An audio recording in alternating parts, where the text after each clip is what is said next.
नमस्कार, मैं doctor Shalini, associate professor, BBD government college Chivanpura, आप लोगों को बीकॉम सेकेंड ईयर के एबीएसटी विषय के पहले पेपर इनकम टैक्स के बारे में जानकारी दूंगी। आशा है आप लोग इसे अच्छी तरह समझने का प्रयास करेंगे और यदि आप लोगों की बच्चों को क्वेरीज होंगी तो उसके लिए एक व्हाट्सएप ग्रुप आप लोगों के लिए बनाया गया है। उस ग्रुप में आप अपनी क्वेरीज हमसे पूछ भी सकते हैं। तो हम शुरू करते हैं अपना विषय इनकम टैक्स।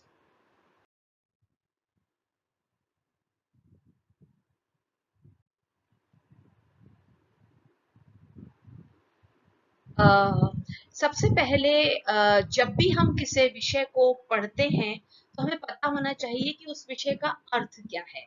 तो सबसे पहले हम देखेंगे इंट्रोडक्शन ऑफ इनकम टैक्स। तो इनकम टैक्स यानी आयकर किसी भी देश की इकोनॉमी में उनकी रेवेन्यू कलेक्शन का एक महत्वपूर्ण सोर्स होता है और सरकार के राजस्व का अर्थात सरकारी खजाने में एक महत्वपूर्ण अमाउंट होता है उसका, जिससे कि वो हमारे पूरे देश का विकास कर सकते हैं। इनकम टैक्स जो है वो राज्यों द्वारा यानी स्टेट गवर्नमेंट्स द्वारा लगाया जाता है, लेकिन स्टेट गवर्नमेंट इनको एप्लीकेबल करती है अपने स्टेट की जनता पर, और इसके रूल्स और रेगुलेशन सारे के सारे हमें सेंट्रल से प्राप्त होते हैं।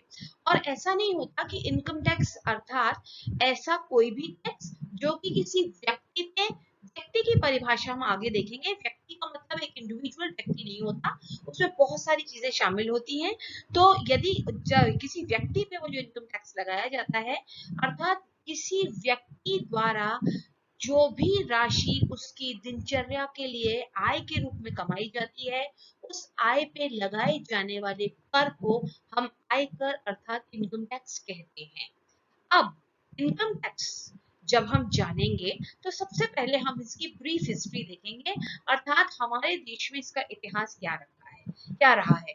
तो आप लोगों को पता है कि हमारा देश हमेशा अंग्रेजों की गुलामी में रहा, तो इसलिए 1857 में जो हमारे यहाँ पे क्रांति हुई थी, उस क्रांति के तहत हमारे देश में जो पैसा कम हो गया था, देश की आर्थिक स्थिति कमजोर हो गई थी, तब 1860 में सर जेम्स विलियम द्वारा सबसे पहले इनकम टैक्स हमारे देश के लॉसेस को रिकवर करने के लिए लगाया गया। धीरे धीरे फिर इसमें सुधार किए जाने लगे और 1916 में पहली बार एक इनकम टैक्स एक्ट बनाने की कोशिश की, जिसका इम्प्लीमेंटेशन 1918 में एक्ट के रूप में हो गया। 4 साल के बाद अर्थात 1922 में एक नया एक्ट बनाया गया, जिसमें जो 1918 में एक्ट बनाया गया था उसमें कुछ अमेंडमेंट्स करे।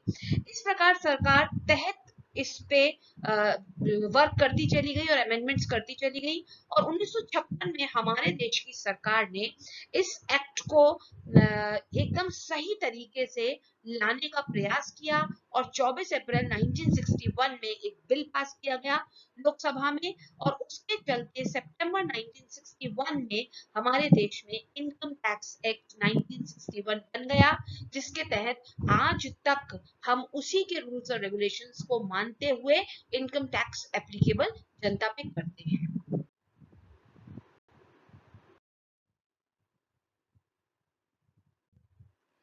अब जब हम समझ गए हैं कि इनकम टैक्स कितना बड़ा एक महत्वपूर्ण राजस्व का सोर्स है, तो हमें देखना पड़ेगा कि इसकी डेफिनेशंस क्या होती हैं और ये किस तरीके से इसके अंदर इंपॉर्टेंट टर्मिनोलॉजीज क्या होती हैं, क्या क्या शब्दकोश इसमें यूज में लिए जाते हैं।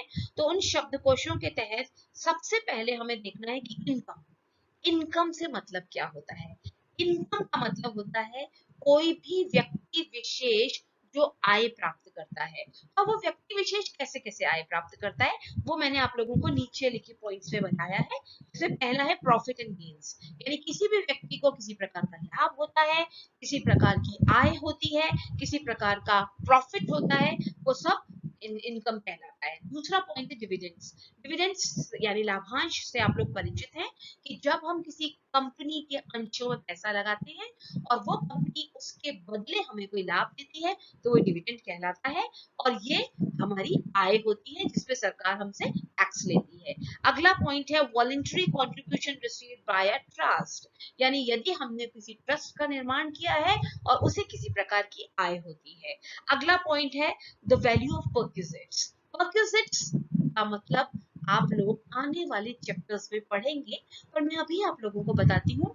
परक्विजिट्स का मतलब होता है कि सुविधाएं, यानी जब हम किसी व्यक्ति के लिए कोई कार्य करते हैं तो हमें सैलरी देता है, सैलरी के अतिरिक्त हमें नकद में पैसा दिया जाता है, उस नकद के अतिरिक्त जो हमें सुविधाएं दी जाती हैं वो सब परक्विजिट्स कहलाती हैं। जैसे कि यदि हम किसी फर्म में काम करते हैं तो वो फर्म हमें मान लीजिए 20,000 रुपए महीना तनख्वाह देती है, इसके अलावा उस फर्म ने हमें एक कार दी हुई है, इसके अलावा हमारे बच्चों के लिए उन्होंने कोई स्कूल या कॉलेज खोला हुआ है, कोई हॉस्पिटल हमारे लिए खोला है, तो ये सब जो सुविधाएं हैं जो हमें नकद में नहीं मिल रही वो परक्विजिट्स कहलाएंगी और वो सब हमारे इनकम का पार्ट होंगी और हमें उसमें सरकार हमसे उस पर टैक्स लेगी।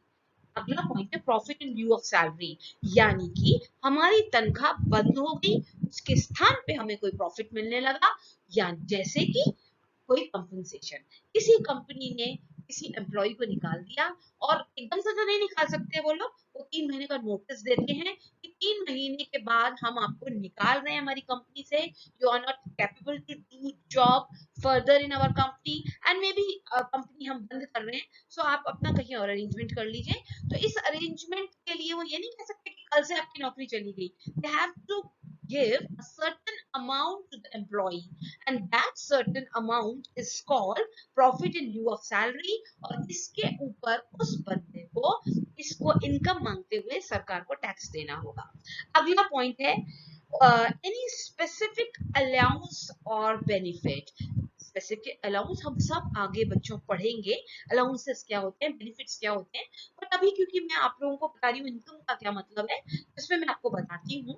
अलाउंसेस यानी भत्ते, भत्ते का मतलब कि सरकार हमें कुछ सुविधाएं ऐसी देती है जो नगद में होती हैं और वो हमारे जो हमारे टर्म्स तय होती है, बेसिक सैलरी, मूल वेतन, उसके अतिरिक्त मिलते हैं। जैसे हाउस रेंट अलाउंस, हम कहीं भी अपना मकान ले लें, सरकार ने हमें 5,000 रुपए दे दिए, हम 5,000 का मकान ले या 10,000 का मकान ले या 15,000 का, हमें 5,000। ऐसे ही मेडिकल अलाउंस, बच्चों का एजुकेशन अलाउंस, बच्चों का hostel allowance and so many types of allowances are there and these all allowances are to be calculated in income of a person and that person has to pay income tax on these allowances. And the G point is profit on sale of license to an exporter under the Import Control Order 1955।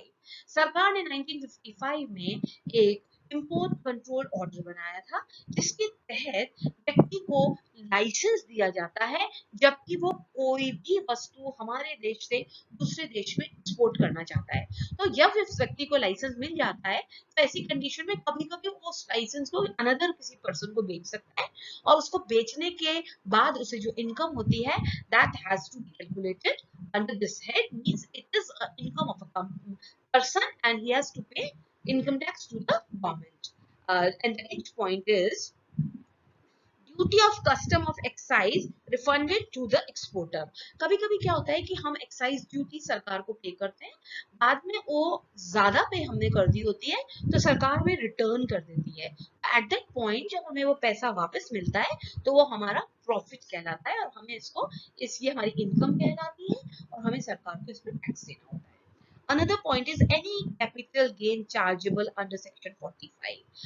Income tax act 1961 के section 45 के अंदर यदि किसी व्यक्ति के पास कोई संपत्ति है, हम बच्चों इनको चैप्टर्स के रूप में बाद में वापस देखेंगे, अभी मैं आपको इंपॉर्टेंट टर्मिनोलॉजी समझा रही हूँ। तो हम यदि किसी व्यक्ति के पास कोई प्रॉपर्टी है और वो उस प्रॉपर्टी को बेचता है तो वो उसका पूंजी लाभ यानी कैपिटल गेन कहलाता है और उसको इससे जो प्रॉफिट होता है उसके अंदर उसको टैक्स सरकार को देना पड़ता है। And the last one is winning from lottery, crossword and races.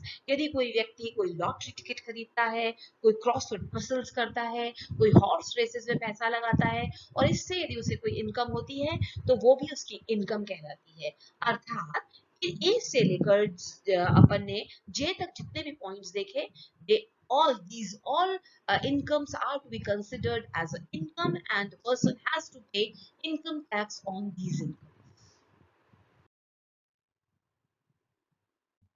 Now another point कि मैं आपको बार बार बता रही हूँ कि इनकम टैक्स पे करता है पर्सन, इनकम होती है पर्सन को। सो ये पर्सन क्या होता है, व्यक्ति क्या होता है?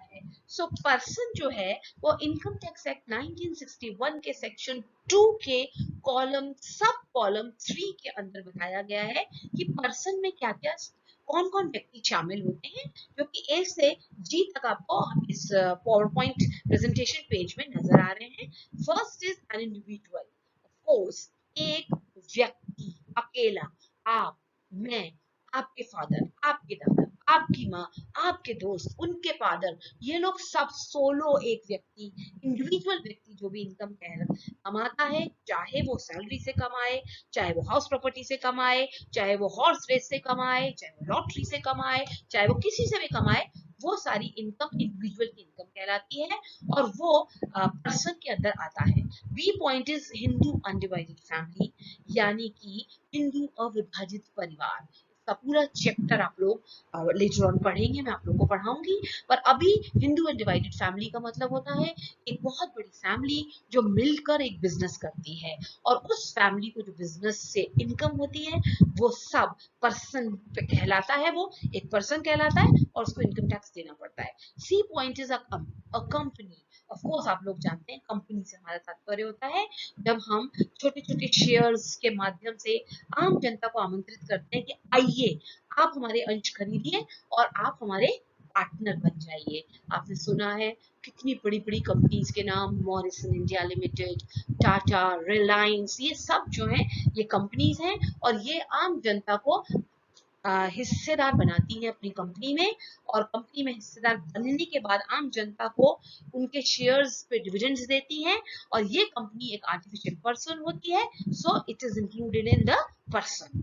And B point is a firm. Firm का मतलब होता है साझेदारी फर्म, दो या दो से अधिक व्यक्ति मिलकर जब कोई वेंचर करते हैं, कोई व्यापार करते हैं तो वो व्यक्ति एक पर्सन कहलाते हैं। ई point is an association of persons, यानी कि व्यक्तियों का समुदाय।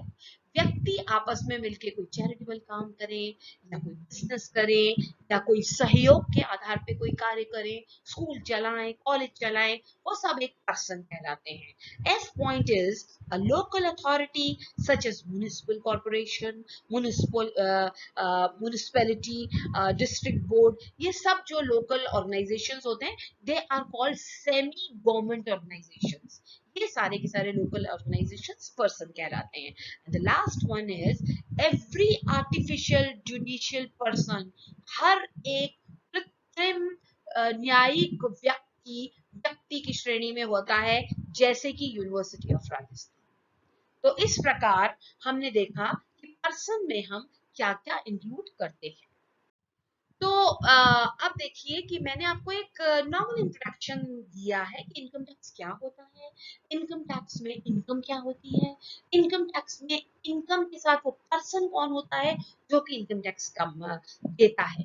अब कल की क्लास में हम फर्दर इससे आगे चलेंगे। आप लोगों की कोई भी क्वेरीज हो तो मैं बहुत खुश होंगी कि आप लोग इसको पढ़कर और फिर व्हाट्सएप जो मैंने आप लोगों का ग्रुप बनाया है उसके तहत मुझसे क्वेश्चन आंसर्स पूछिए। Take care.